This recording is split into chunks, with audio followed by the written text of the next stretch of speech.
Hi, this is Charles, aka Mobile Imogen Co on Facebook. This is probably the first time I'm actually doing a video.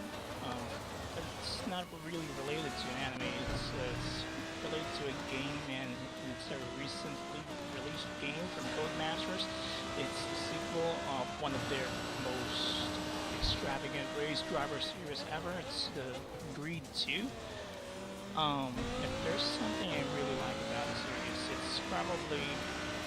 it's much more focused on the physics. The AI is not really that dumb as before, and the replay is pretty much more intense. But if there's something I really like about between the first and the second, it's the replay for Read 1. It's pretty much more intense in there. But in terms of physics, graphics, sound effects rather, um, Greed 2 is probably much more better. But if there's something that's really annoying about the series in Greed 2, it's probably the speaker on the radio who's gonna interfere on your concentration, gonna notify you what's going on regarding your performance or regarding your chaser on your back or something like that, or something much more random than that. Um, why is it annoying? Probably because um, you're actually focused, your ears is focused on the engine sound, and will suddenly pop up and your concentration will go away. You know what I mean?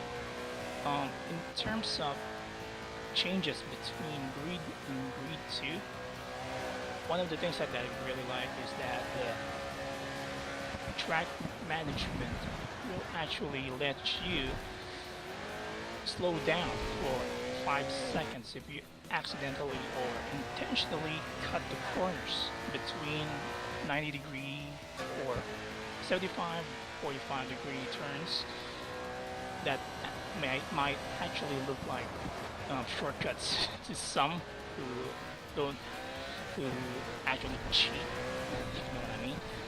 Um,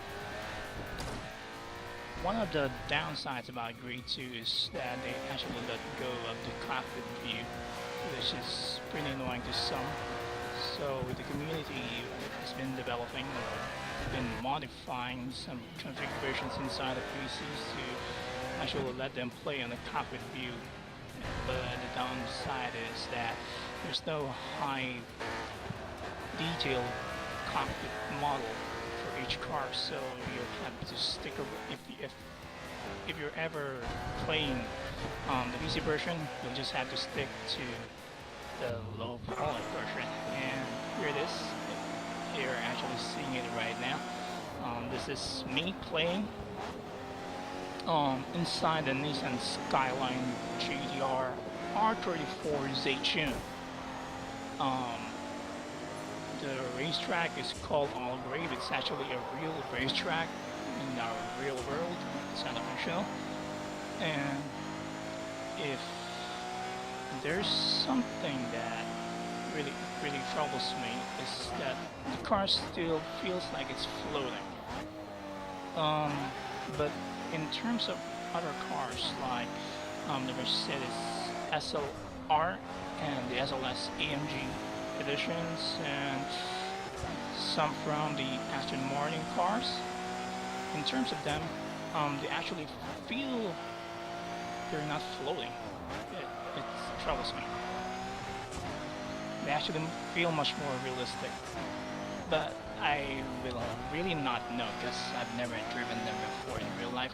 But I've been playing the game from tier 1 to tier 3, which has a maximum of tier 4 all the way. And from tier 1 to tier 3, I've been enjoying it, but it really feels like they're floating. And as you can see, if you're watching the video as I play Time Attack, this is actually the Time Attack mode.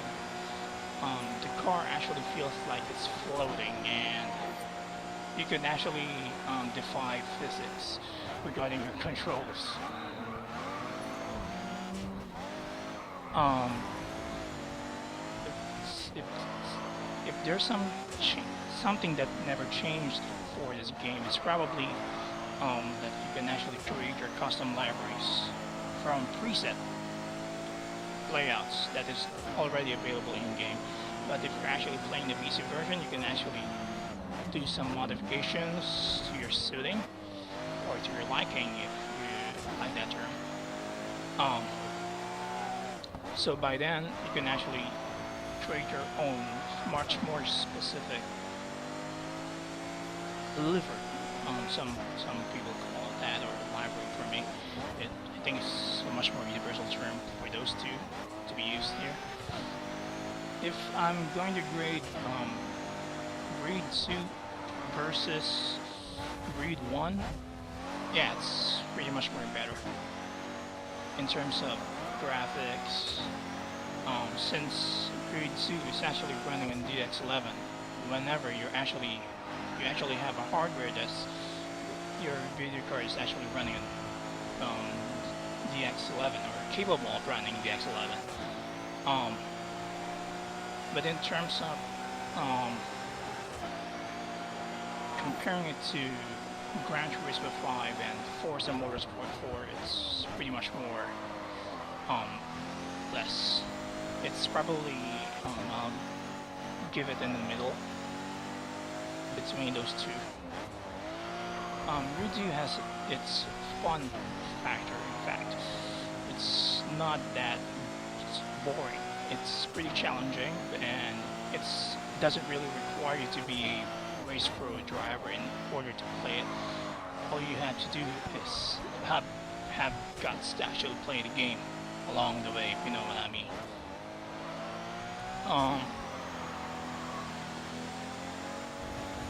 In terms of comparing this to Need for Speed Shift series, it's probably much more optimized, if you ask me.